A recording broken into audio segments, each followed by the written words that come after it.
Hello नमस्कार प्रिय विद्यार्थियों। आज हम कम समय में वाक्य का रिवीजन करते हैं। जी हाँ, समय कम बचत ज़्यादा वाक्य। देखो, भाषा की सबसे बड़ी भाषा की सबसे बड़ी कह दूँ या पूर्णतम कह दूँ या सार्थक इकाई कह दूँ, सबसे बड़ी अंतिम इकाई क्या होती है? वाक्य होती है। शब्दों के क्रमबद्ध समूह को या व्यवस्थित समूह को हम क्या कहते हैं? वाक्य कहते हैं। जी हाँ, याद रखिएगा, भाषा की सबसे बड़ी या पूर्णतम या अंतिम इकाई वाक्य कहते हैं और शब्दों के क्रमबद्ध व्यवस्थित तरीके को हम क्या कहते हैं? वाक्य कहते हैं। सीधा सीधा बोल दो कि शब्दों के समूह को, शब्दों के सार्थक समूह को वाक्य कहते हैं। देखिए, आपके सामने सबसे पहले है वाक्य के प्रकार। यदि आपसे सामान्य रूप से पूछे कि वाक्य के कितने प्रकार होते हैं, तो आपको वाक्य के फिर 3 प्रकार बताने हैं। सामान्य रूप से पूछे तो कितने प्रकार बताने हैं?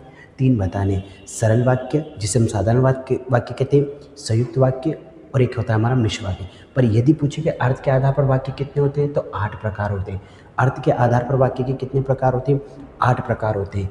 विधानार्थक वाक्य, निषेधार्थक वाक्य, प्रश्नार्थक वाक्य, संकेतार्थक वाक्य, संदेहार्थक वाक्य, प्रश्नार्थक वाक्य, इच्छार्थक वाक्य, विस्मयादि वाक्य। इतने प्रकार की ये इच्छार्थक वाक्य, इतने प्रकार के वाक्य होते हैं। यानी कि अर्थ के आधार पर पूछे तो कितने बताने हैं? 8 बताने। आपसे पूछ ले कि रचना के आधार पर, तो 3 होते हैं। आपसे पूछ ले संरचना के आधार पर, तो भी 3 होते हैं। आपको पूछ ले बनावट के आधार पर, तो भी 3 होते हैं। सरल वाक्य, संयुक्त वाक्य और मिश्र वाक्य।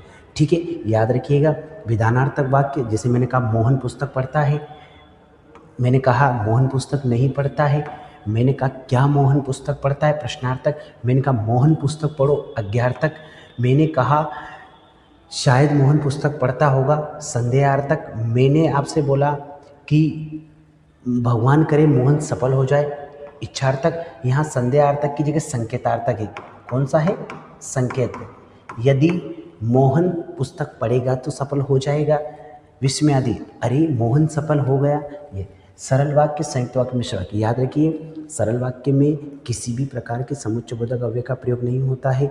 संयुक्त और मिश्र वाक्य में होता है। समुच्चयबोधक अव्यय 2 प्रकार के होते हैं, समानाधिकरण और व्याधिकरण। समानाधिकरण समुच्चयबोधक अव्यय का प्रयोग संयुक्त वाक्य में होता है और व्याधिकरण समुच्चयबोधक अव्यय का वाक्य मिश्र वाक्य में होता है। याद रखिएगा, सरल वाक्य में अगर कहीं ना कहीं समुच्चयबोधक अव्यय का प्रयोग हुआ है तो वो 2 शब्दों के बीच में होता है, जैसे राम और सीता पड़ती है, इस प्रकार होता है। बाकी सरल वाक्य में एक उद्देश्य एवं एक विधेय होता है।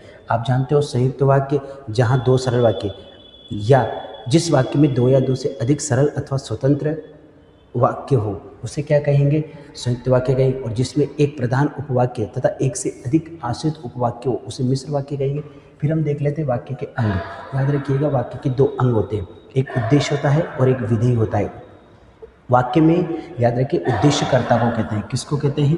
कर्ता को कहते हैं। वाक्य में विधेय कर्म और क्रिया को कहते हैं। पूछा जाता है प्रश्न, कितने अंग होते हैं? 2, उद्देश्य और विधेय।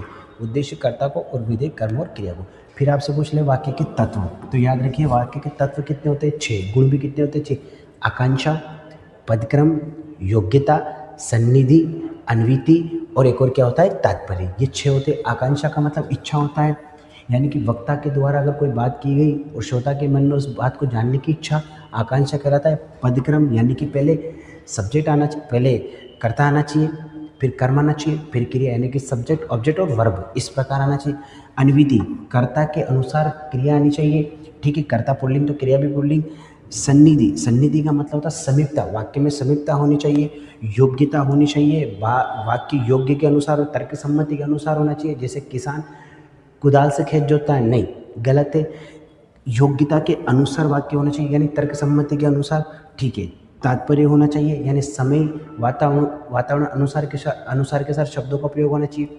वातावरण और समय के अनुसार शब्दों का प्रयोग होना चाहिए। जैसे मैंने कहा सेंधव, तो सेंधव का नमक घोड़ा भी होता है और सेंधव का मतलब नमक भी होता है।